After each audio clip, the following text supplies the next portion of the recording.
তোমার সাথে আমার কিছু ইম্পর্ট্যান্ট কথা আছে।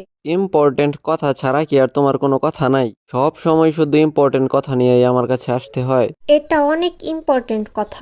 আচ্ছা বলো তোমার ইম্পর্টেন্ট কথা। কথাটা হলো, আমার কেন জানি মনে হচ্ছে তুমি আমাকে ভালোবাসো না, শুধু টাইম পাস করতেছো আমার সাথে। শোনো, আমার এত আজারে টাইম নেই বুঝছো। আর টাইম পাস করলে তো আরো আগেই তোমাকে ছেড়ে দিতাম। এক জিনিস কেউ এতদিন ইউজ করে? তাহলে আমার মন কেন অন্য কথা বলতেছে? সস্তা মন থাকলে তো এমনই হয়। আচ্ছা, তুমি যে আমাকে ভালোবাসো এটার একটা প্রমাণ দাও।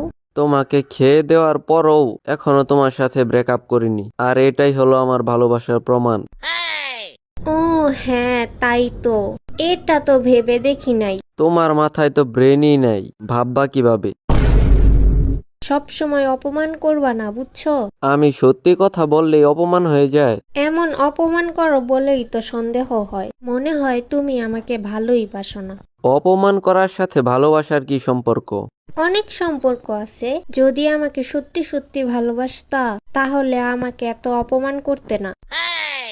এখন তো আমার মনে হচ্ছে তুমি শুধু আমার দেহকে ভালোবাসো, আমার মনকে ভালোবাসো না। তাহলে এখন আমার কি করতে হবে? মানে কি করলে তোমার আমাকে বিশ্বাস হবে? তুমি যে আমার মনকে ভালোবাসো এটার একটা প্রমাণ দাও। তুমি গোসল করো না কতদিন হলো? মাত্র 7 দিন। এরপরেও আমি তোমার সাথে ব্রেকআপ করি নাই। এটার মানেই হলো আমি তোমার দেহকে নয়, তোমার মনকে ভালোবাসি। ও হ্যাঁ, ঠিক কথাই তো বলছো। শুধু শুধু তোমাকে সন্দেহ করলাম। Sorry baby, I love you.